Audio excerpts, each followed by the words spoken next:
Chapter 1. At the time I first realized I might be fictional, my weekend was spent at a publicly funded institution on the north side of Indianapolis called White River High School, where I was required to eat lunch at particular time between 12:37 p.m. and 1:04 p.m. by forces so much larger than myself that I could not even begin to identify them. If those forces had given me different lunch period, or if the table mate who helped alter my fate had chosen a different topic of conversation that September day, I would have met a different end, or at least a different middle. But I was begun to learn that your life is a story told about you, not one that you tell. Of course, you pretend to be author. You have to. You think I now choose to go to lunch when that monotone beep rings from on high at 1237, but really the bell decide. You think you are the painter, but you are the canvas. Hundreds of voices were shouting over one another in the cafeteria, so that the conversation became mere sound, the rushing of a river over rocks. And I sat beneath four cylinders being aggressively artificially light. I thought about how well all believed ourselves to be the hero of some personal epic, when in fact we were basically identical organisms, colorizing a vast and a windowless room that smelled of Lysol and lead. I was eating a peanut butter and honey sandwich and drinking a Dr. Pepper. To be honest, I find the whole process of masticating plants and animals, then sewing them down my esophagus kind of disgusting. So I was trying not to think about the fact that I was eating, which is a form of thinking about it. Across the table from me, Michael Turner was scribbling into a yellow paper notebook. Our lunch table was like a long-running play on Broadway. The cast changed over the years, but the role never did. Michael was the arts-driven. He was talking with Daisy Rummer, who would play the role of my best and most fearless friend since elementary school, but I could not follow their conversation about the noise of all the other. What was my part in this play? The sidekick. I was Daisy's friend on Miss Hollow's daughter. I was somebody something. I felt my stomach began to work on the sandwich, and even our everybody's talking. I could hear it disgusting all the bacteria chewing the simile of peanut butter. The student inside me of me eating at my internal cafeteria. I shiver concludes through me. Didn't you go to camp with me? Daisy asked me. With whom? Davis Pitek, she said. Yes, I said. Why?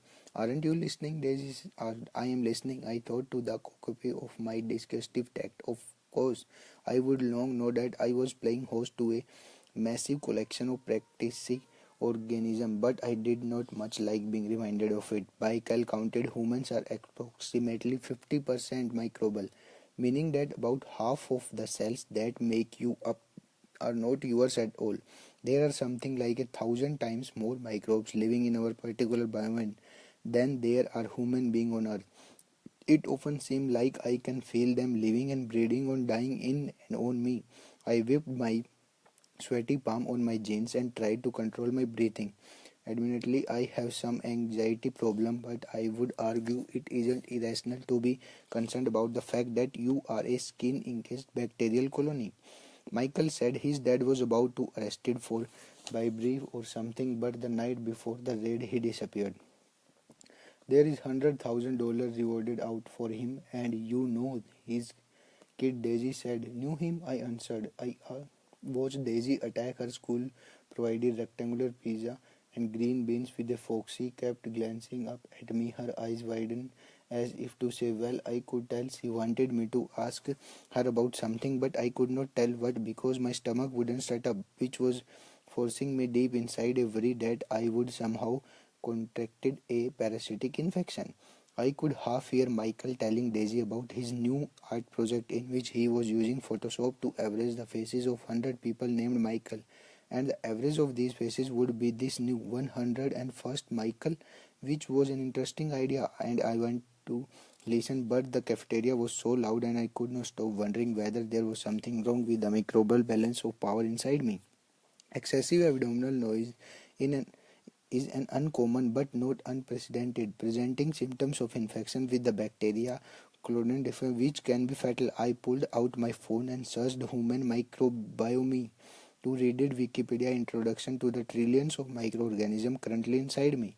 I clicked over the article about C. different, scrolling to the part about how most C. different infections occur in hospital. I scrolled down further to a list of symptoms, none of which I had expected for the expressive abdominal noise, although I knew from previous search that the Kelvin Clinic had reported the case of one person who would died of C. different after presenting at hospital without only abdominal pain and fever. I reminded myself that I did not have a fear, and myself replied, "You don't have a fear yet."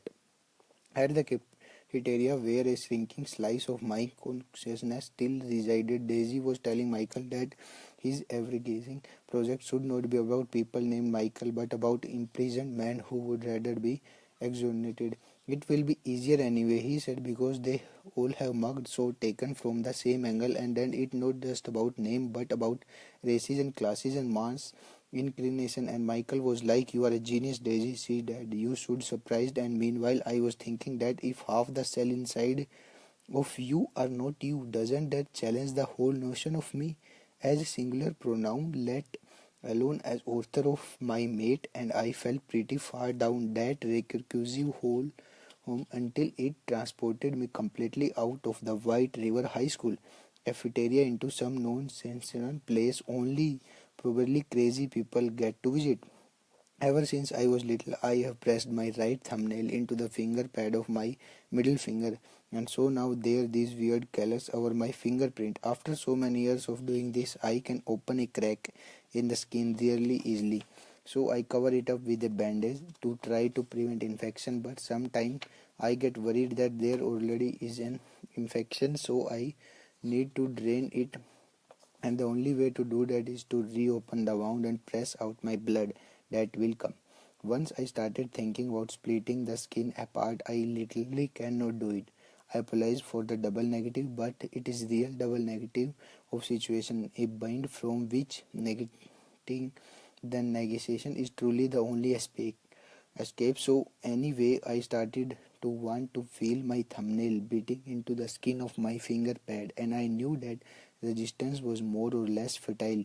So beneath the cafeteria table, I slipped the bandage off my finger and dug my thumbnail into the closed skin until I felt the crack open.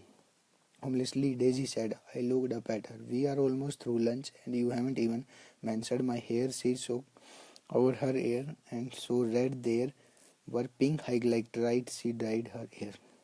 I swam up out of the depth and said, "It's bold." I knew right is ladies and gentlemen, and also people who don't identify as lady or gentleman. Daisy's images wouldn't break her promises, but she will break your heart. Daisy's self-proclaimed life motto was breathe heart, not promises. She kept threatening to get it tattooed on her ankle. When she turned 18, Daisy turned back to Michael, and I too, my thoughts, the stomach grumbling had grown, if anything, louder. I felt like I might vomit for someone who actively disliked bodily fluid. I thrown up quite a lot.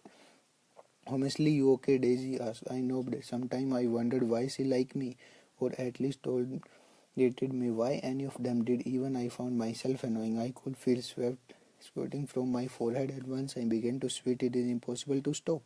I will keep sweating for hours, not just my face or my armpits, but my neck sweats, my boob sweats, my calf sweats. Meanwhile, I did have a fever. Beneath the table, I slid the old bandage into my pocket and without looking pulled out a new one, unwrapped it, and then glanced down to apply it to my finger. All the while I was breathing in through my nose, out of through my mouth in the manner advised by Dr. Karin Singh, exhaling at a pace that would make a candle flicker but not go out. Imagine that candle, Aja, flickering from your breath but still there, always there. So I tried that, but the throat spell kept tightening anyway. I could hear Doctor singing, saying I should not get out of my phone, that I must not look up the same question over and over, but I got it out anyway and reread the human microbacteria Wikipedia article. The thing about the spiral is if you follow it inward, it never actually ends. It just keeps tightening and infinitely. I sealed the Ziploc bag around the last quarter of my sandwich, got up and tossed it into a hour-filled trash can. I heard a voice from behind me. How concerned should I be that you haven't said more than 2 words in a row all day? Thought spiral, I mumbled in reply. Daisy had known me since we were 6, long enough to get it. I figured, sorry man, let's hang out today. This girl Murli walked up to us, smiled and said, "Ooh, Daisy, just FYI, you cool dye job is turning your shirt." Daisy looked down at her shoulder and indeed her striped top heart turned pink in spot. She flinched for a second, then straightened her spine. Yeah, it's a part of look, Molly. Strange Street or Hughes in Paris right now. She turned away from Molly and said, "Right, so we all going to your house and watch Star Wars Rebel." Daisy was really into Star Wars, and not just the movies but also the books and the animated shows, the kids shows where they are all made out of Lego. Like she wrote fan fiction about Chewbacca's life, and we improve your mood until you are able to say 3 or even 4 words in a row. Sound good, and then you can talk like to me to work. Sorry, but I need a ride. Okay, I wanted to say more, but the thought kept coming unbidden and wanted. If I would been the author, I would have stopped thinking about my microphone. I would have told Daisy how much I liked her idea for Michael art project, and I would not told her that I did remember David Pickett, that I remembered being 11 and carrying a wig, but constant fear. I would have told her that I remembered once at camp lying next to Davies on the edge of the dock, our legs dangling over our back against the rough, heavy plank of wood, starting together up at cloudness. I would not have told her that Davies and I never talked much or even looked at each other, but it did not matter because we were looking at the same sky together, which is maybe more intimate than eye contact anyway. Anybody can look at you. It's quite rare to find someone who see the same word you see.